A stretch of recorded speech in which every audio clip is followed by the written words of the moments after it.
এটা তো ছিল আমার পার্সোনাল ভিডিওগ্রাফার। না মজা করছিলাম। এটা হচ্ছে আমার বোন কনি, ওর বার্থডে ছিল। তো সেই জন্য আমি আর মনি খুব সুন্দর করে ডেকোরেশন করে নিচ্ছিলাম।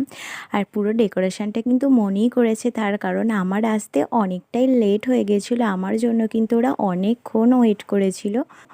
আর তারপরে আমি আর মনি দুজনে মিলে ক্যান্ডেলসগুলো জ্বালিয়েও নিয়েছিলাম। আর এটা হচ্ছে আমাদের বার্থডে গার্ল কনি। তো ওকে কেমন লাগছে অবশ্যই কিন্তু কমেন্ট করে জানিও। আর তারপরে কিন্তু ও এখানে কেক কাটিংও স্টার্ট করে দেবে। তো আমরা এখানে সবাই ওকে উইশ করছিলাম। তোমরাও কিন্তু অবশ্যই ওকে উইশ করে দিও।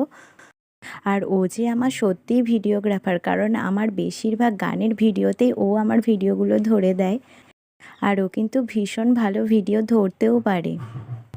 আর তারপরে ওর কেক কাটিং হয়ে যাওয়ার পরে আমি পুরো কেকটাকেই পিস পিস করে কেটে দিচ্ছিলাম, আর মনি এখানে সবাইকে দিয়ে দিচ্ছিল।